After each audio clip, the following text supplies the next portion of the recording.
Hello guys and welcome to the channel. Today we're going to be looking at how to work with Shopify CLI, how to connect GitHub in Shopify and how to properly use it.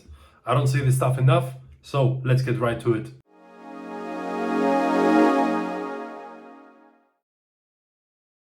Alright you guys, let's get right to it.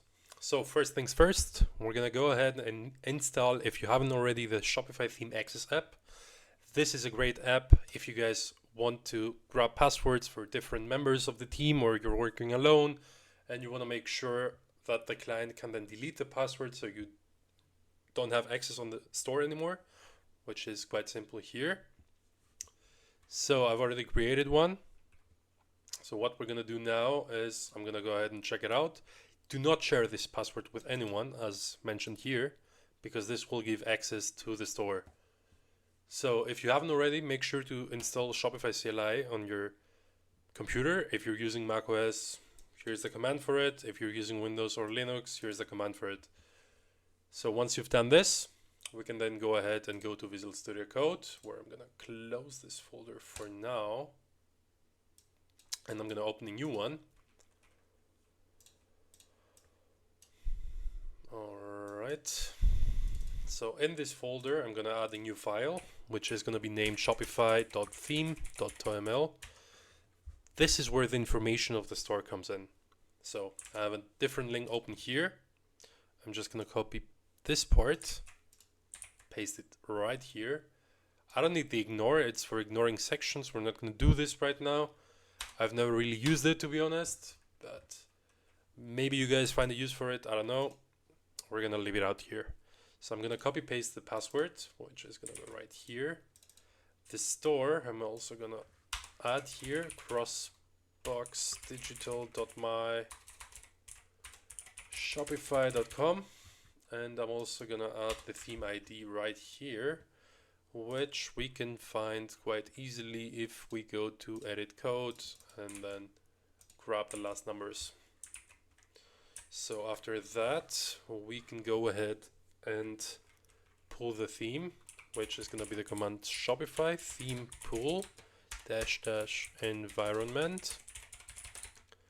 Env1 is what it's named at the moment. We're going to change this to Crossbox Digital. So then we can also do, after we've saved it, of course, same here.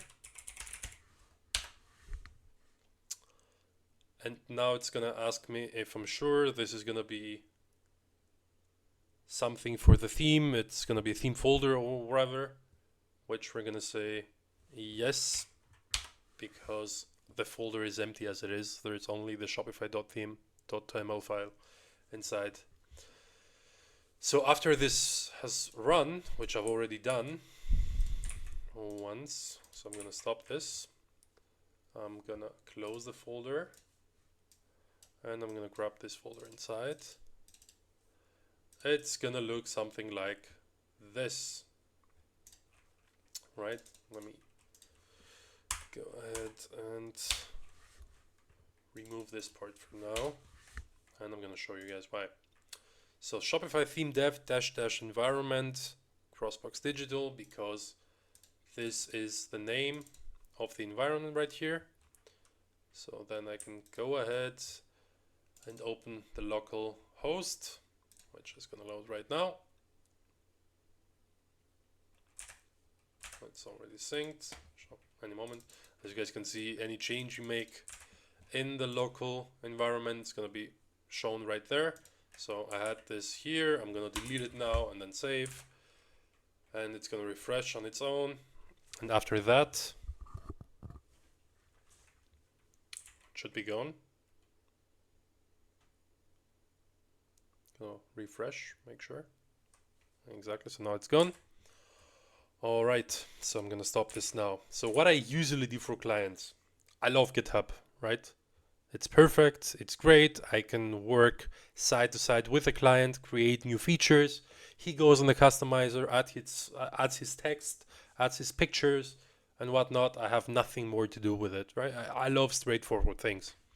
So what I'm gonna do is I'm gonna initialize a new GitHub repo. Git init, git add, git commit m initial commit, and then git remote add origin, and we're gonna need a new repo for that. So I'm gonna go right here. I'm gonna name this Crossbox Digital Test. Let's remove the white spaces, because that's bad. I'm gonna make this private. Make sure this is always private for good measure, because you don't want to be sharing this with everyone. It's gonna be the theme files for your client. So I'm gonna create the repo. I'm gonna grab the SSH key, and then I'm gonna go ahead and push it.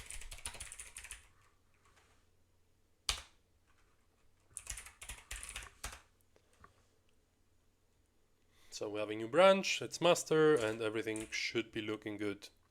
What I would do here for good measures would be removing this with the git ignore before adding it. Sorry, and the initial git init and git commit. On the initial commit, do not add this file for good measures, because this, as mentioned before, has all the data one would need to enter the store on the code. So what we're gonna do now is I'm gonna add the theme from GitHub and connect it to the theme library. As you can see here, Crossbox Digital Test, and then connect the master branch. So what I usually do for the clients is straight up, I just use the Crossbox Digital Test, the master branch, publish it, let the clients work on it. Let clients just work on this. I do nothing on this, basically. What I do is I just publish it and let the clients work on it. And then I duplicate it, name my copy for good measure as well. Working copy underscore copy Crossbox. And then I usually at the date 30/03/2024 is the date of today. I'm saving it. And why am I doing this? Simple, guys. Because I don't want to be touching this environment. I want to be touching this one. I'm going to show you guys exactly what I mean. As you guys know, there's this weird thing that happens with GitHub. Everything you do, it's not weird, it's how it works when you're directly connecting it to Shopify. But every single change you make is going to be added as a commit here, which could be quite annoying, right? It hasn't loaded yet, but it's going to load anytime soon. Trust me. Right, there you go. What changed? Default, and then this whole thing. And in theory, just change this, right? Nothing big happened here. But I get this whole commit, and it's all a mess after a couple changes on the customizer, and you have like 1,000 commits here, which makes it pretty much useless if you ask me. So what I do instead is I go ahead, I duplicate the theme, I create a new copy, and then I go to edit code, I grab the ID, so I go to Shopify theme.ml, and then I add the ID right here. And then what I do is I create a new branch, actually, which I'm gonna copy. I'm gonna name like dev work for development work. I'm gonna publish the branch in a sec. I'm gonna go right here, and I'm gonna welcome you guys to Crossbox Digital. Sorry for this. So I'm gonna go ahead and do Shopify theme dev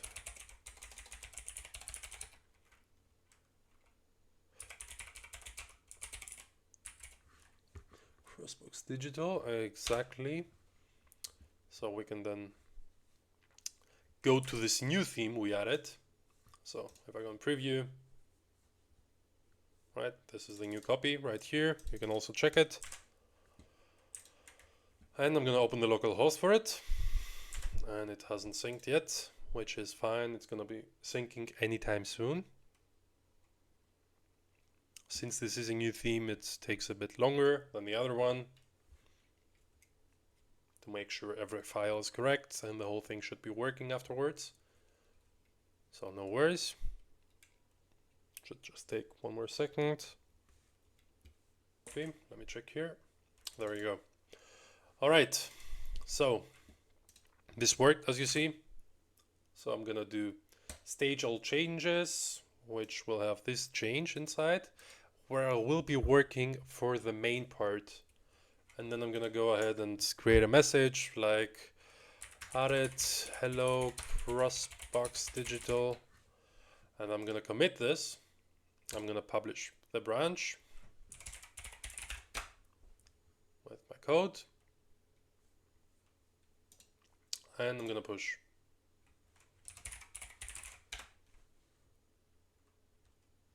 Right, let's stop the sync and let's see what happened here. Oh, whoops, there you go. So now I can create a pull request, added hello Crossbox Digital, and I change the theme ID and change theme ID. So I'm going to create the pull request. I'm going to let it automatically merge. If it doesn't automatically merge, you can then check what the changes are that are conflicting with one another, but usually it just works like that. And then I can confirm the merge, and we now should have everything live. There you go. So then it actually gets quite nice checking on things, because you have different branches and you can check the actual merges to see what happened, right? Who did it, what happened, what were the changes in the code. So that would be all for today. Thank you guys for watching. If you've enjoyed this video, drop a like, subscribe to the channel, it means the world to me. And if you have any questions, make sure to drop a comment. I will be more than happy to answer it to you guys. Have a great day.